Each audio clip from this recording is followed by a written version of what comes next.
I'm Sally Smedley, and here's the news. At heart, it was an office comedy with a twist, something that had a political, a satirical edge to it as well. And here, the Iraqis built a complex network of trenches, which is...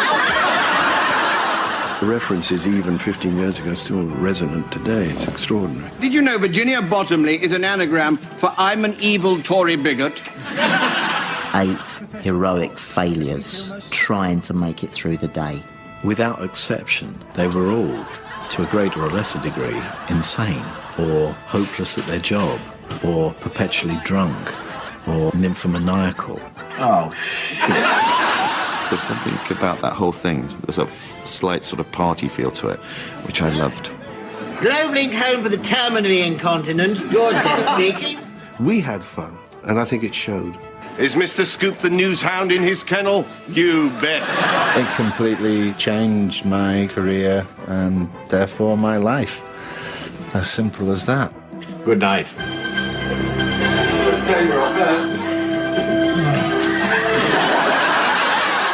Drop the Dead Donkey, featuring the staff of the Globelink newsroom, owned by the corrupt media mogul Royston Merchant, was one of the biggest sitcom hits of the 90s. Its mixture of up-to-the-very-last-minute satire and broad office-based comedy gave Channel 4 a show which won critical success and had huge mainstream appeal. Like a lot of smart TV comedy, Drop the Dead Donkey's origins can be traced to Cambridge, where 2 undergraduates met in the 1970s. Even then, Andy Hamilton and Guy Jenkin were maverick talents who didn't get the leg up that the Footlights Club gave other bright young things like Griff Rhys-Jones, Jimmy Mulville and Rory McGrath.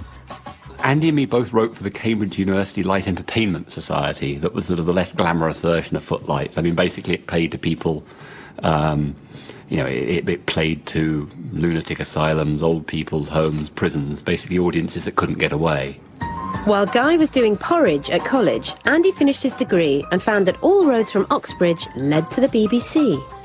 I was down in London writing for BBC Radio, and I said something like, well, if you think about coming down to London and writing, give us a bell. So I spent, the last half of my third year at university sleeping on people's sofas and going up to London to do that, as it seemed more exciting than finishing an English degree at the time.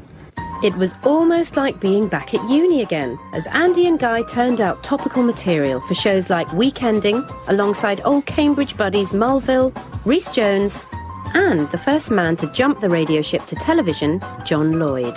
John rang me up and said, I'm in an office at Television Centre and I've got to produce a project and I'm thinking of doing a sketch show. Are you interested? The show turned out to be Not the 9 O'Clock News. Producers John Lloyd and Sean Hardy gave Guy Jenkin, Andy Hamilton and a team of thousands the chance to give sketch comedy a wickedly satirical makeover.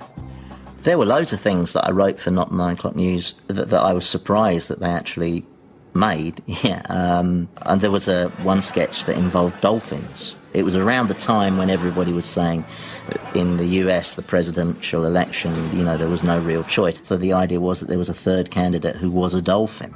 Don't you think American voters deserve a real alternative? He's Dwight F. Monroe. Not the 9 O'Clock News established Andy and Guy as television sketch writers, and between them they wrote for the Two Ronnies, Dave Allen, and the more satirical and hard-hitting Spitting Image. But after the first series of Spitting Image, Guy Jenkin found himself melted down and on the scrap heap in his mid-20s. Positive action was called for. And they had a sort of clear out of the old writers. I wasn't that old at the time, and so I decided for the second series that I would send sketches in as a 14-year-old schoolgirl called Sarah Yallop, and she got her own credit as well, because I wrote in saying that none of my school friends believed that I got a sketch on TV, and so the next week she had her own 4-line credit in the credits saying, "Yabu sucks to all Sarah's school friends. She did get a sketch on last week." The Sarah Yallop scam was all very well, but Guy and Andy still weren't in control of their own writing destinies, and Tony Parker, producer of the ITV sitcom Shelley, gave them the chance to broaden their range. Andy and Guy went on to write another 2 series and brought Hal Bennett back for the return of Shelley, where they met a fresh-faced bit part player. Are you doing some decorating? I can see you're a detective. Young actors out of drama school, if they're over 6 foot, always get to play a plethora of policemen in their early roles. Writing Shelley gave Andy the confidence to develop his own sitcom and, in his first satire on the media, with the help of Guy, took a swipe at local radio on the Kit Curran radio show. I'm ringing because I went to this controversial play at the Civic Theatre, you know, the one where the nun takes her clothes off and, like, ravishes the gardener. And, well, like, you know, I was disgusted. Well, you could always walk out, George. Well, I did. 4 times. For various reasons, it was never quite the show I'd imagined, I'd wanted it to be. And I suppose what it did was that reinforced the feeling that I had that I wanted to control things a bit more. As luck would have it, in 1982, a brand new channel arrived, and suddenly the next generation of comedy Turks had somewhere to take their ideas. With very little production experience, Andy, Guy and their old mates chanced their arm and pitched a live, anarchic and satirical sketch show, which would include material hastily written on the day of transmission, called Who Dares Wins. And to help bring some sort of order to this chaos, it was agreed that the producers would be Andy and Jimmy Mulville's girlfriend. I came with absolutely no credentials whatsoever, other than an iron will to get ideas made by people who I thought were talented, and I suppose that's kind of been my story ever since. My memory of it is that Denise did all the jobs, nearly all the jobs that would now be covered by dozens of production staff. So for both of us, I think it was a real crash course in television.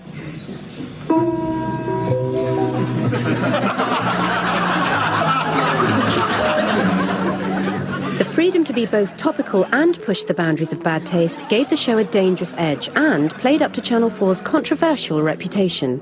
We got into trouble a bit, which they loved. They didn't tell us that they loved it. Andy and I were once summoned to Jeremy Isaacs' office, the then chief executive. Dear Who Dares Wins Weekend Random, I'm watching your show for nearly 30 seconds now, and I really must complain about some of the absolutely tasteless and puerile references in your opening sequence. If this continues, I shall turn over. Yours sincerely, Jeremy Isaacs, controller of Channel 4. It was a dressing down, the like of which I've never had since. But it didn't put us off. We were kind of the enfant terrible, and we loved that sort of label. Flushed with success, Jimmy Melville, Rory McGrath and Denise O'Donoghue decided to form their own company, not Enfant Terrible, but Hat-Trick Productions, to make the ancient Brit sitcom Chelmsford 123, and an old friend was hired to do odd jobs. I got sort of roped in as script editor, I think my title was, and I sometimes got to play a druid. I could put a curse on you. Oh, yes. Yeah. Hey! Aye! May your genitals shrivel up like dried prunes. I think you're too late, friend. It was also where I met Neil Pearson, because Neil was in that, and we spent a lot of time hanging around rehearsal rooms together chatting, and we got to see how good he was, what a good comic actor he was. I seem to remember playing a talking hat. They call me Mungo, the contradictory. Do they? No. And it was on this show that Andy came up with the idea that would eventually become Drop the Dead Donkey. We were halfway through filming Chelmsford 123, and Andy gave me a script, what he'd written, with a mate, with the working title of Newsroom. Set behind the scenes in a newsroom that would be recorded the night before it went out. And yet it would have this topical element, which I thought was really, really exciting. And it would be woven into the script, it wouldn't be grafted on. Everything seemed to lead to this moment. Andy Hamilton and Guy Jenkin had spent the last 10 years flexing their satirical muscles and working with like-minded talents raring to go with something original. Denise and the team at Hat-Trick were convinced the idea was a surefire winner for the BBC, which was both their old stomping ground and a natural home for topical humour. The men in Armani suits at the corporation thought so too, and filled with enthusiasm, the writers got to work on a pilot script. We said, well, we will give you a date when we're going to deliver it, and that's as if it's that transmission date. And they said, yeah, we understand that, and all the PAs were alerted to the need to read it. So we wrote the script, we topped it up with the little topical jokes, we handed it in, and we waited, and we waited. And when they hadn't read it about sort of 2 months later, we realised that the topical flavour was going to feel a bit outdated by then. And I just thought, well, actually, I'm taking this away, because if this is how this idea is being treated, it doesn't augur well for the future. So we felt free to take it to Channel 4, which we did, and they commissioned it pretty much instantly. Next, they needed an authentic title that would ring true in the real world of TV news. Dead Belgians Don't Count was thought a bit too close to reality, so the next stop was a genuine newsroom to seek inspiration. The 9 o'clock news, I think it was, there was a guy who was under a bit of pressure, the editor, and it was like a minute to broadcast, and his assistant said, oh, there's something coming through on the wires, there's been a shooting in Belfast. And he said, what, is that all you've got? He said, yeah, just a shooting in Belfast. And he just sort of shouted back as he ran round the corner, if he's dead, he's in. And that gave us the idea for a title, which is just one of those things said under pressure in a newsroom. And then we ended up with just something alliterative being shouted out, and we ended up with Drop the Dead Donkey, but we did just make it up. And so on the 9th of August 1990, the first ever episode of Drop the Dead Donkey was broadcast. It had perfect timing for a political comedy. Mrs. Thatcher's government was in terminal decline, Labour was still stumbling about in the dark, while Maxwell and Murdoch were roaming free in the tabloid jungle. The Globelink newsroom, run by a group of eccentric journalists under the thumb of a tabloid tyrant with the initials RM, was a timely satirical riposte. The casting of the journos was another reason for the show's immediate success. Channel 4 just said, go out and get the best people for the parts, and not, somebody who's just left EastEnders. So that was terrific. So, we just had a sort of blank canvas. Character breakdown for Dave Charnley said, Dave Charnley, dissolute, waster. Drunk, gambling, womaniser, brackets, poss, Neil Pearson. And I think that might be right. I have a feeling we did inadvertently leave his name on a document. Yeah. I do not go in for casual sex. Oh, I see. And I suppose that the temp in the stationery cupboard at the office party was a meaningful relationship. With Neil Pearson embodying all the qualities of the average newsroom researcher, the writers went back to the return of Shelley for Dave Charnley's newsroom mate, the field reporter Damien Day, who also had the perfect credentials for the job, or lack of them. Yes, they sort of vividly described this young foreign correspondent who had no ethics or moral code and would happily shoot his own grandmother, let alone sell her, in order to get a good story. And with the rebels already in artillery range, the terror returns to the eyes of these tragic refugees who must once again flee north. I think that was the refreshing thing for an audience, because, they'd see people very prim and proper behind news desks or standing in a war zone being very serious, and so to blow the lid on that concept of something that's in your living room every day was very refreshing. Andy and Guy used their long experience in satire to pack the show with last-minute topical references. Gaddafi. Can't I just say that mad git in Libya? Well, there'd be certain cheats of post-it notes and things written on the back of newspapers and stuff to help get you through. Some more obvious than other. More fuss about Thatcher and the referendum. Ironic, isn't it? She talks complete bollocks for 11 years and we're all obliged to listen, and the moment she starts to talk sense, everyone tells her to shut up. The happy accident was that it led to a fantastically naturalistic style of acting, because when you're in an office, people very rarely look at each other. They usually talk while they're working. And so it looked very modern. Now, there's a review today of the decision not to prosecute 4 detectives involved in the Guildford 4 case. Police say they didn't have enough evidence. That's never stopped them before. The higher the number of clipboards in any given episode, the more topicals had survived into the final edit. That's a pretty good rule of thumb. Next to join the happy band of hacks was Hayden Gwynn. She had come to Andy and Guy's attention in the BBC Two comedy drama Nice Work in 1989. Her steely but brittle quality made her perfect to play the intelligent and consequently undervalued assistant editor Alex Pates. TV Times have been on the phone. They want Sally to do a piece on her favourite recipe. And so I told them that Sally ate children lightly sautéed with a sprig of rosemary. And then I said that Henry was a sexual pervert who buggers budgerigars. All right, well done. Alex, on the face of it, was the one sane member of the news team. I mean, although admittedly that's not saying very much. I'm sorry, Stamp, but one of us is going to have to go. This office isn't big enough for the both of us. Jeff Rawle didn't have to be mad to work there, but it helped. He'd starred in ITV's comedy Billy Liar back in 1973.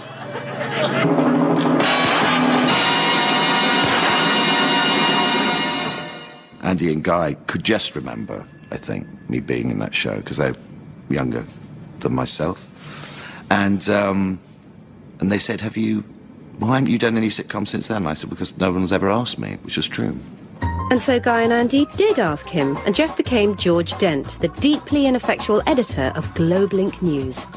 George is sort of the heart and soul of the piece. He's this man battered by his superiors, battered by his inferiors, battered by his wife.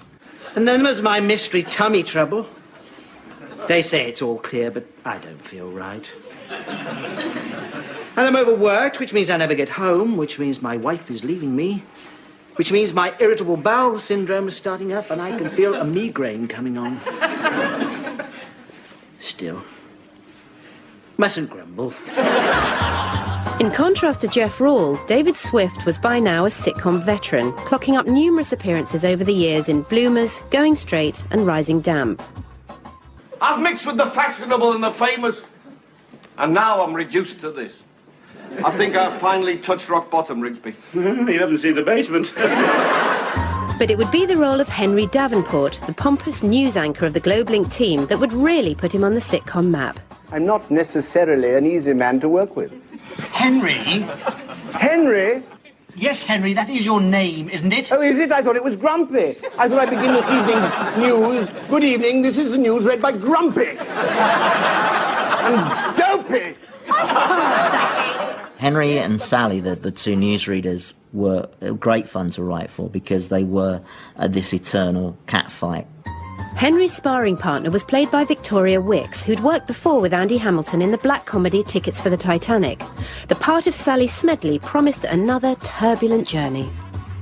This was a woman who was intellectually way out of her depth. She was no anchor newswoman like Henry. And therefore she had to invent that kind of authority. Ignorance amongst 14-year-olds is appalling. Do you know hardly any of them knew that Brideshead Revisited was written by Evelyn Waugh? She'd be turning in her grave if she knew. There was an apocryphal story about an interlude between a carnal interlude is the politest way I think I can express it, between a sound man and a female newsreader. Here they go, we have leg over. Sally was caught in flagrante because she kept a radio mic on. Oh, yes, yes. Yes? Yes. Yes, what? Yes. Oh, my Viking. Oh, my big-nosed warrior. And of course, Dave had taped this and distributed it all around the office. You see, the thing is, guys, I want to be reasonably sure that if we do... If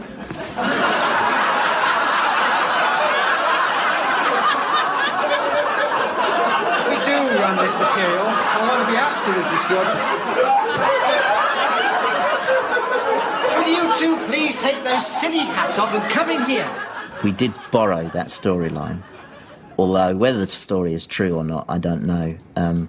And even if we did that, it doesn't mean that we based her on that particular newsreader, who I can't mention anyway. Sally, this is going in after Cambodia. It's a big protest about the state of Kashmir. Well, absolutely. I mean, I bought this cashmere card. It's £250, and I mean, the brick... Thank you, Dave. The show's real-life storylines and quick-fire satire delivered by a crack cast made it a surprise hit. But without the writer's tenacity, things might have been very different. certain elements at Channel 4 suggested that perhaps out of the 7 of us, you know, the 4 of us might be, you know, replaced. To achieve financial viability, it will be necessary to trim the editorial staff by 40%. 40%? But Andy and Guy were absolutely convinced that they had the right actors, and so those actors stayed, you know, with great success. Staff over 50 must be forced to take voluntary early retirement. Don't be silly. That doesn't apply to me. We were totally confident that we got the right people for those parts. Andy and Guy's confidence paid dividends. The Globelink newsroom may have been riddled with petty jealousies, but this was a long way from the feeling amongst the cast. David Swift took a voluntary pay cut so that all the team were on the same money. We all loved him. And I think that probably changed the whole atmosphere for the next 5 series of that programme. We were all on one level. And really it was his generosity and his wisdom that did it. I'd forgotten that. Media magnate Royston Merchant's henchman in the newsroom was Gus Hedges. Played by Robert Duncan, he gave the show a whiff of what it was like to work in a real office, long before David Brent. I just want to access into your operational landscape. To get the feel of your ballpark. It's basically, I'm very much on a learning curve here. When we created Gus, the sort of management speak bollocks was in its infancy. You know, it was only beginning to come through that people were talking in this strange new language. Let me run this across your motorway to see if it gets knocked down. I always love that one. Taking a stroll down Tangent Boulevard. Just want to pop this in your percolator. To see if it comes out brown? Jill, could you come for a brief scuba in my think tank? I mean, I've done a bit of schedule rejiggery I want to talk about. Right, just coming. I'll go into the pub afterwards, and people used to say, quite honestly, that they caught up on the day's news by seeing Drop the Dead Donkey, or bits, the relevant bits, as they would describe it. Because someone has to ensure that we select the news on the basis of the public's right to know, rather than our own self-interest. And if running this story and showing integrity and independence means that I get the sack from Sir Royston Merchant, then so be it. By the end of the first series, Drop the Dead Donkey was attracting audiences of over 2 million, and it was just the smart and sassy late-night draw Channel 4 wanted. It punched above its weight in terms of reviews and audience figures. It really branded the channel in the same way that Whose Line Is It Anyway did, actually.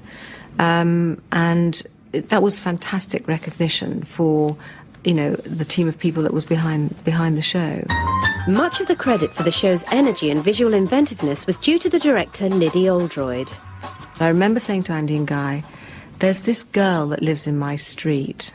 I said, she's a bit mad, but I think she would be really interesting for you to meet. Liddy was this sort of fireball of ideas, and she was a great communicator. And she was just had more energy than all of us put together. She just, you know, whip us along, come on, do this. I've got, you know, Parents Teachers Association meeting at 6 o'clock, I've got to get through this. What she did in terms of the shooting of the piece was unusual for the time. She took the cameras into the set quite a lot. We had a lot of handheld stuff. So you really got in amongst the people, and a lot of very dirty shots, you know, bits that were out of focus, or, you know, shot through people picking up phones and stuff, which really pulled you into the scenes. I need to borrow 50 quid to put on my horse, you know. My contact says it's a dead cert. Dave, once before you told me about a horse that was a surefire cert. Remember? Oh, yeah. Well, that was just bad luck. I mean, it's very rare for a racehorse to develop agoraphobia like that. As Series 2 began in 1991, the opportunities for satire were even greater with the arrival of John Major in Downing Street. By complete contrast, a forthright, colourful character arrived in the newsroom, Office PA Joy Merriweather, played by Susanna Doyle. Thank you, Joy. That's very kind of you. No, it isn't. It's what I'm underpaid to do, so please don't make it worse by patronising me. I think they wanted to have a device to have sort of a messenger of doom to come in, drop some news and leave. Is my hair all right? What do you mean, your hair? I did get lots of people saying that, that actually their PAs had made a turn for the worse since Joy came on Drop the Dead Donkey, because they obviously, following that line, stuck with it. Maybe I Joy legitimised, avert hatred towards your superiors, apparent superiors. Joy was treating her superiors with as much respect as the show treated the political establishment. The public lapped it up. The only problem for the writers was when Life decided to let Art know who was the boss. With the fraud squad sniffing at his heels, the man who was the inspiration for Globalink News' despot owner inconveniently went for a midnight swim. The millionaire publisher of the Daily Mirror, Robert Maxwell, has been reported missing from his motor yacht off the Canary Islands.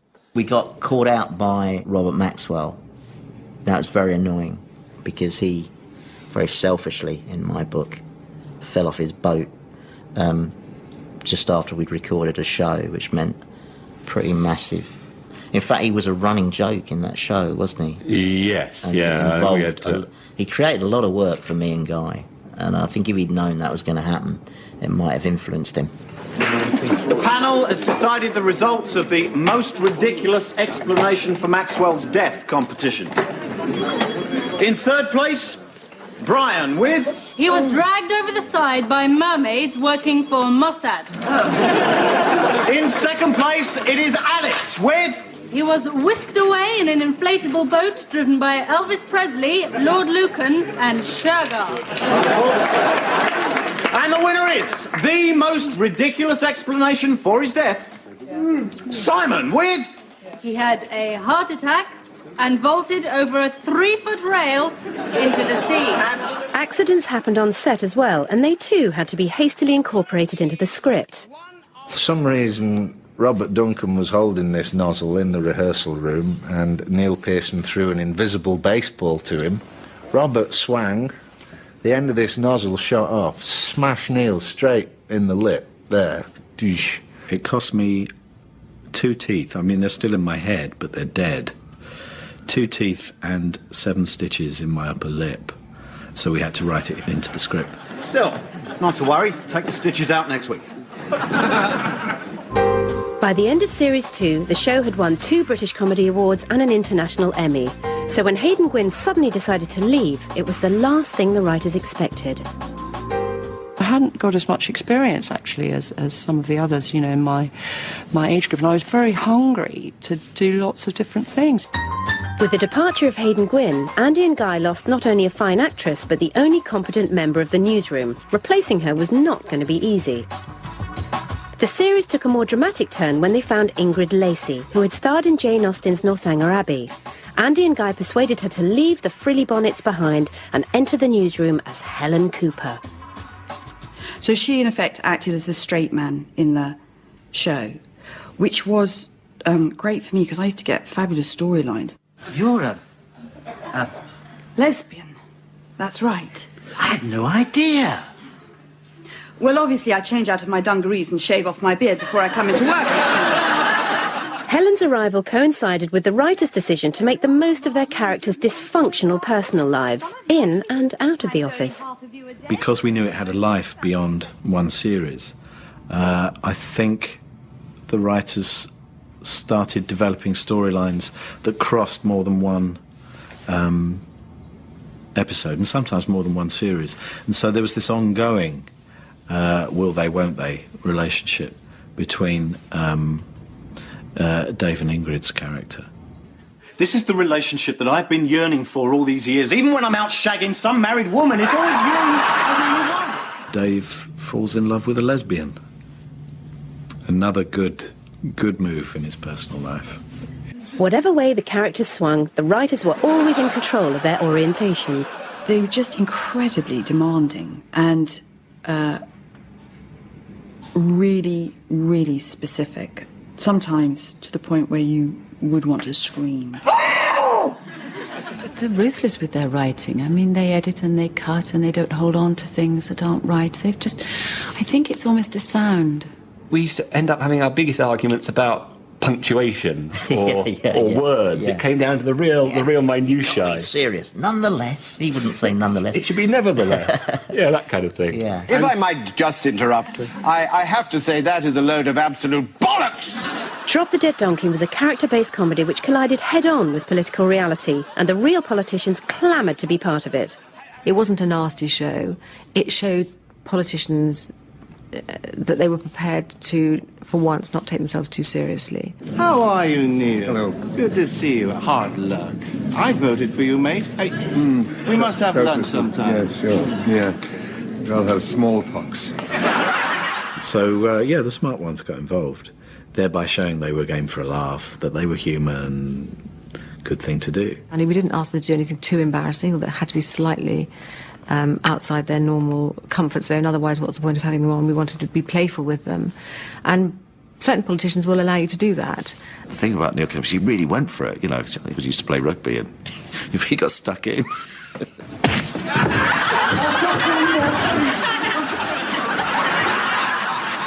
By Series 4, Drop the Dead Donkey was Channel 4's most successful British sitcom. After winning a BAFTA for Best Comedy Actor, Stephen Tompkinson took his first steps into the movies in 1996, appearing in Brassed Off with Ewan McGregor.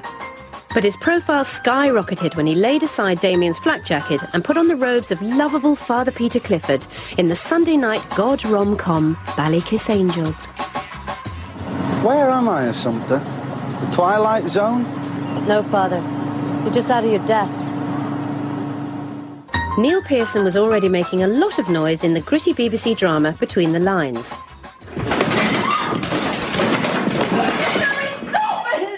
Which led to even more meaty roles in Heaven on Earth and the John Diamond biography A Lump in My Throat. Under Hat-Trick's umbrella, Andy Hamilton and Guy Jenkin were able to work on more projects with total creative control. Andy not only wrote but produced and starred in his own Radio 4 show Old Harry's Game. And he also managed to squeeze in a directorial debut with his television screenplay 11 Men Against 11. Give us shit, give us shit, give us shit, give us shit, give us shit. You sure that lyric isn't too tricky for you? I directed 11 Men Against 11 because we worked with a brilliant director called Liddy Oldroyd on Drop the Dead Donkey. And Liddy felt she didn't know anything about football. So she thought she wouldn't know how to set up the shots, the crowd shots and things like that. And I was steeped in that, so I was pretty confident that I could do that. Liddy Oldroyd directed every episode of Drop the Dead Donkey and brought distinction to shows like Desmond's and Gimme Gimme Gimme. In 2002, Liddy died of cancer at the age of 47. Since Drop the Dead Donkey, the writers and cast have crossed paths on numerous occasions. Andy Hamilton has continued to write, produce, direct, perform and make tea on many comedies for radio and TV. Guy Jenkin has also followed Andy's lead and directed his own satirical comedies featuring the Drop the Dead Donkey gang. In 1997, Mr. White Goes to Westminster featured Robert Duncan, and in 1996, Crossing the Floor starred Neil Pearson and also brought out another member of the Donkey team.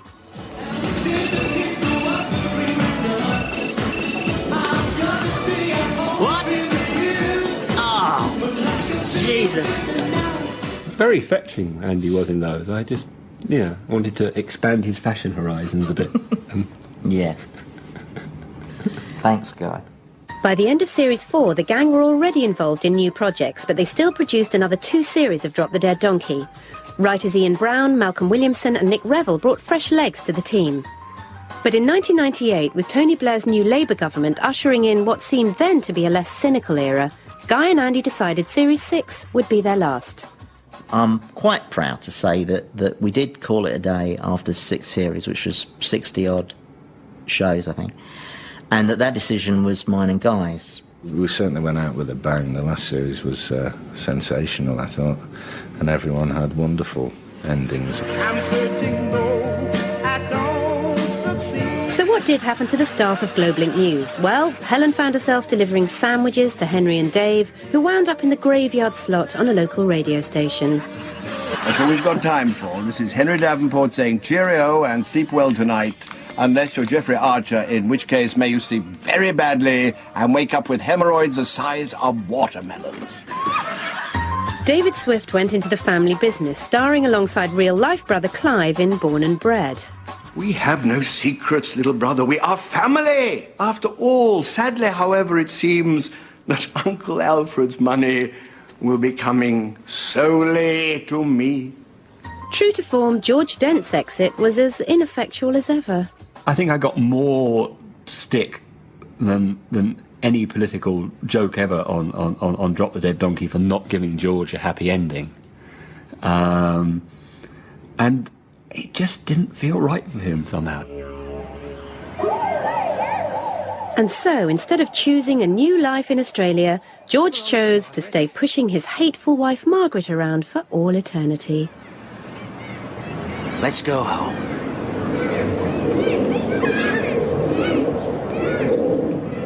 Things may have looked bleak for poor old George, but Jeff Rawle had already set off on the road to success, playing Linda Bellingham's love interest in Faith in the Future, and later appearing as Amos Diggory in Harry Potter and the Goblet of Fire. Sally Smedley achieved her heart's desire by marrying a millionaire. He'll make your life a misery. The man has no heart. No, you're wrong there, Helen. He does have a heart. But it has got a very weak aorta. Joy Merriweather managed to creatively harness her anger and turn torture into an art form. And Gus Hedges finally found the courage to stand up to his boss, Sir Royston Merchant. Well, let me tell you something! Who was that man? But what about the one most likely to succeed, the ruthlessly ambitious Damien Day? Well, Damien's still somewhere in the Amazon, where he's being kept by a tribe that had never been filmed before. He went on his own quest to go and get an exclusive. And yes, he became their god. But the downside to that was that they'd never let him leave or eat him, something like that. So he's probably still there. The cast of Drop the Dead Donkey took us by the hand and sashayed us down Sitcom Boulevard. And behind it all were Andy Hamilton and Guy Jenkin, who from their first steps in radio satire through to full-length TV films have become two of the most successful writers in comedy today. Right. Anybody got anything to add to that? We did a magnificent job in bloody difficult circumstances. It gave us a lot of fun, a lot of, happy memories that, although we are having trouble remembering anything for this programme, but I'm sure there are happy memories. We just can't remember them. It was a fabulous time. I had a great time doing it. To get on that well for 8 years is pretty good going. I mean, everyone involved in it became very close friends. I still speak to a lot of them on a daily basis. I can't ring all of them, obviously. It's expensive. Sally, I think George wants you. The fun side of it weighed very, very heavily in the balance for us. I think it's still the one that people look back with the most affection. I'm very fond of them all. Hope they're fond of me.